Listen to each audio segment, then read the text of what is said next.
మొత్తంగా ప్రసన్న కుమార్ రెడ్డి వ్యాఖ్యలపై అన్ని పార్టీలు, ప్రజా సంఘాలు, మీడియా కూడా మొత్తంగా మీ వైపు వేళ్లు చూపిస్తున్న పరిస్థితి.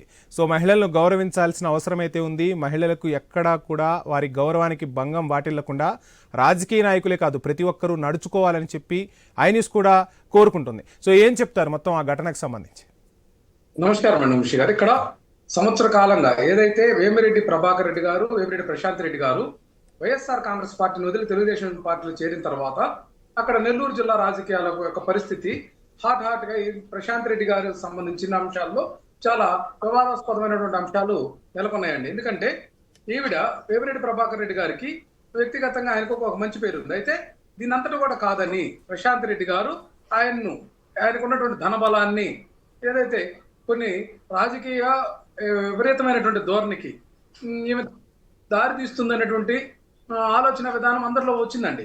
ఇక్కడ ప్రసన్న కుమార్ రెడ్డి గారు కానీ, ఈ యొక్క ప్రశాంత్ రెడ్డి గారు కానీ వీళ్ళందరూ కూడా బంధువులకు సంబంధించినటువంటి అంశం. వీళ్ళకి కుటుంబ తగాదాలు కూడా ఉన్నట్లుగా కనిపిస్తా ఉంది. ఎందుకంటే ఆవిడే ఎన్నికలకు ముందు చెప్పింది, మేము సోమిరెడ్డి చంద్రమోహన్ రెడ్డి గారి తమ్ముడు విష్ణువర్ధన్ రెడ్డి గారి భార్యని నేను, ఆయన చనిపోయిన తర్వాత రామారావు గారు ఆ విషయాలు ప్రజలందరికీ తెలిసినవే. మరలా మనం వాటి గురించి డిస్కస్ చేయాల్సిన అవసరం లేదు.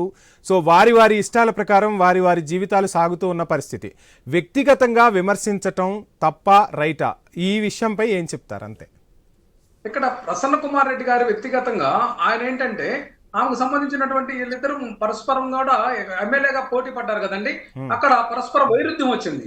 ఒకరి మీద ఒకరు విమర్శ చేసుకున్నారు. ఒక శాసనసభ్యులు, మాజీ శాసనసభ్యుల మధ్య అక్కడికి వచ్చిన తర్వాత మన మహిళగాను మరో విధంగా చూడటానికి లేదండి. ఆవిడ కూడా చాలా విషయాల్లో ఛాలెంజ్ గా మాట్లాడారు కదండి. ఈ అంశంలో ఆయన కూడా ఒక టెంప్టేషన్ లో మీటింగ్ లో కొన్ని మాటలు దొరికినటువంటి మాట వాస్తవం. కానీ ఆయన ఇంటి మీద 80 సంవత్సరాల మహిళ వాళ్ళ తల్లి ఇంట్లో ఉండగా వాళ్ళ ఇంటిని ధ్వంసం చేయటం దేనికి పరాకాష్ట అండి? అదే ఇప్పుడు అదే దాని గురించే మాట్లాడబోతున్నాం. రామారావు గారు ఒక్క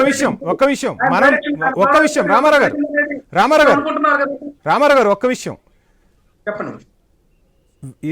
ఎమ్మెల్యే అవ్వచ్చు, మాజీ ఎమ్మెల్యే అవ్వచ్చు, అయినప్పటికీ కూడా మనం మాట్లాడేటప్పుడు విచక్షణతో మాట్లాడాల్సిన అవసరం అయితే ఉంటుంది. అందులోనూ మహిళలతో మాట్లాడేటప్పుడు, మహిళ గురించి మాట్లాడేటప్పుడు చాలా బాధ్యతాయుతంగా మాట్లాడాల్సిన అవసరం ఉంది.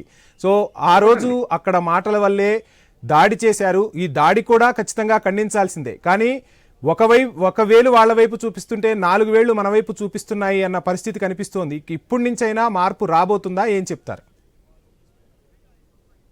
ఇక్కడ ఒక అంశం అండి, మనం ఈ విషయాన్ని అన్ని వైపులా చూడాలి. తెలుగుదేశం పార్టీకి సంబంధించినటువంటి ప్రస్తుత శాసనసభ స్పీకరు చింతకాల అయ్యన్న పాత్రుడు రోజా గురించి ఏం మాట్లాడారు బహిరంగ సభల్లో మనం చూడాలండి. ఆ రోజు ఏ రోజు కూడా తెలుగుదేశం పార్టీ ఖండించలేదు కదండి. ఎక్కడి నుంచి స్టార్ట్ అయింది చూడాలి. ఇది అంటే ఈ బూతుల పురాణం ఎక్కడి నుంచి స్టార్ట్ అయింది కూడా మనం గమనించుకోవాల్సినటువంటి అంశం ఉందండి. ఇప్పుడు మనము అసెంబ్లీ సాక్షిగా 2014-19 మధ్య బోండా ఉమ్మ గారు అసెంబ్లీలో ఏం రామారావు గారు ఒక విషయం గురించి మాట్లాడుతుంటే మనం మళ్ళీ పాతవన్నీ తవ్వుకోవటానికి ఈ రోజు ఐన్యూస్ ఈ డిబేట్ చేపట్టలేదు. ఆ విషయాన్ని అక్కడితో ఫుల్ స్టాప్ పెట్టాలి.